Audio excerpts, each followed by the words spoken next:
Hey Charlotte County, this is Charlotte County Cop Watch, and we got a tip that there is Water Life magazine did an article here locally on a great topic, as you can see in the screen here. Who polices the police? And I talked to the guy, and he said look up the article and call him. I looked it up, and I'm making a video, man. This is really good.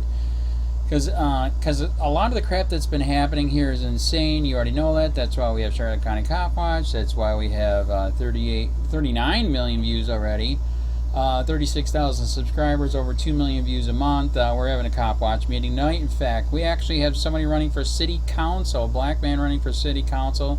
He's going to be there tonight. One of the sheriffs that's running for office, he's going to be there tonight. So people are finally waking up that this is completely out of control. And you know, when you give people unlimited power, you know, comes corruption, and that's what's happened, and nobody's been keeping them in check. So this guy has a great point here. Who polices the police? Commentary by Michael Heller. I already read it. You know, I suck at reading, but I can't convert this, so I got to read it. Who polices the police? As a journalist, I can tell you we all must. Last month, Mary Knowlton, a 73-year-old wife, mother, grandmother, and local librarian, was shot and killed during a live fire training exercise held out back at Punta Gorda Police Department. The gun was supposed to be loaded with blanks and had a live round. On social media, people in Punta Gorda expressed sympathy for the victim, her family, and for the officer involved. Many of the people in Punta Gorda want to believe it was a tragic accident. It was tragic, but the real question, was it avoidable? And he brings up a good point. Yes, I'm interjecting here is because so many people warned the police chief, the city manager, that this cop that did it, this is the same cop that let his dog maul a guy. And we all said, get rid of him. They didn't. And then a guy shot this lady, man. Executed her.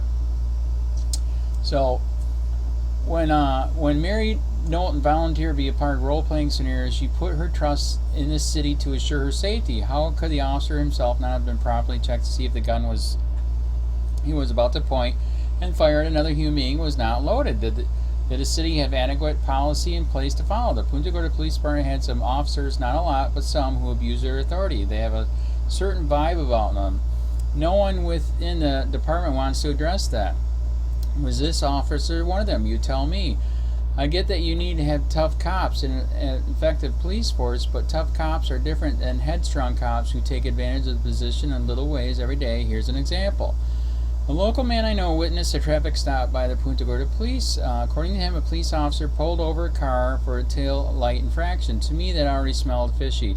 But then after finding the driver's license and registration were in order, the Punta Gorda police officer asked the driver if he could search his car. Maybe he wanted to look for a short in the tail light wire. Yeah, right.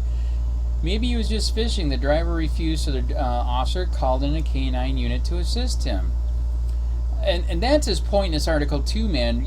Everybody's freaking forgetting about your rights. Jesus, that's why we went to war, man, is because of overreach of the British Army, the British police. And that the police and sheriff that we have now have far surpassed the British police, and they're far surpassed the Nazis now. So anyways, the witness I know watched the whole thing unfold. The canine officer arrived on scene and had this dog circle the car, sniffing as it went. And as you know, you guys know too, the dogs are a joke, man. It's when they want them to hit, they'll hit, man. That's a freaking joke. And they use them as an uncontrolled weapon. That is bullcrap, unconstitutional. The dog didn't react to anything. The canine officer had his dog come up and put his paws on the driver's door and sniff into the open window. The dog sniffed the driver's seat and the inside of the car. Still nothing. The canine officer then returned the dog to his car. Told the other officer the dog did respond, so it'd be okay to search the man's car. That's the way it works. When you are less than good cops, you adjust the circumstances to fit your own preconceived outcome. Again, think broken taillight. And I just told you, he's, like I said, this is a scam. These dogs are a total scam. In fact, somebody just told me Northport got rid of their dogs because it's a scam. The man watching a lifelong Wisman that didn't respond to anything, he told me adamantly. After Punta Gorda police searched the driver's car and found nothing, they simply sent him on his way. Even though they violated his frickin' rights, they should have the right to frickin' sue. Jesus, man. You know how you shut down this BS? You sue them out of existence. We did it to 2 different departments here in Florida. We can do it again. People around here put up with this kind of law bending from the police because they know, as I know from my own experience in Punta Gorda, reporting it to the Punta Gorda police would simply be a waste of time. Just like I've told you many stories. The freaking, it's a joke too over Charlotte County Sheriff's Office. You know, they got internal investigations. That's like a mafia investigating mafia. It's a freaking joke, man.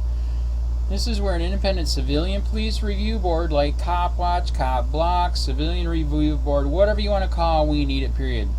A good review board takes police accountability away from the city and puts it in the hands of the citizen where it belongs. If asked, the Punta Gorda city manager probably won't want any kind of review board. I believe Punta Gorda operates on the municipal approach to government where the city manager calls the shots. A city law website explains that the leader of each city department reports to the city manager. The oversight of these departments' heads of the city manager allows the continuity of standards and policies across all city departments. Departments include parks, recreation, fire, police, water, transport, and see, that's way too much government anyway. So, wow. In many cases, city managers appoint the head of each department. Internally, the city manager is responsible for implementing and overseeing the policies to ensure all procedural requirements are followed.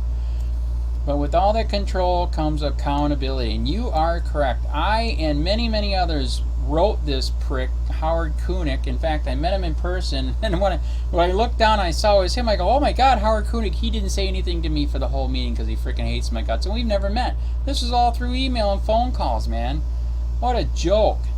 But with all that control comes accountability. Last month, Howard Koenig, the Punta Gorda city manager, said he will oversee an internal investigation into the shooting. How can this be? If Koenig is the person who oversees the police department and implements their policy, how can that be impartial? Did Koenig oversee the hiring police officer who already had several black marks on his file jacket before coming here? Then, when the same officer released the dog on a bicyclist stopped not for having a brake, having a bike light, same old light trick, who compared that officers remaining on duty. Yeah, by the way, Lee Cole, the dog maul guy, and the executed lady, he still is hired. He's on paid leave. What a freaking joke. Not charged, not in jail, nothing. And does the city manager know the officer is also the same officer who called with his dog to traffic stop?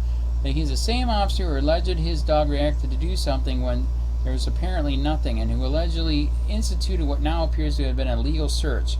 All these questions correlation require more than an internal review by the city manager. They require an impartial outside investigation into the police department, and depending on the outcome, that may require the city manager to resign. And he is correct.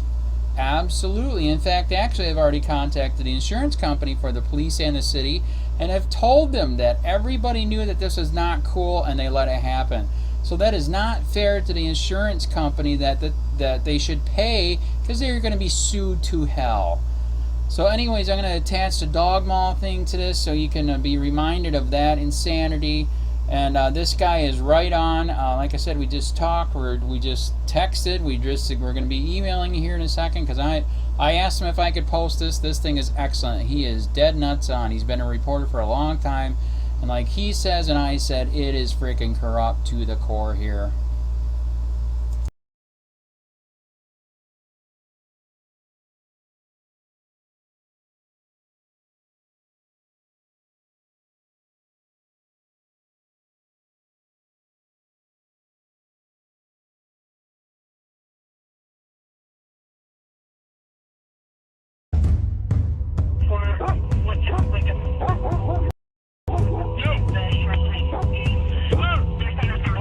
Stop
Smith.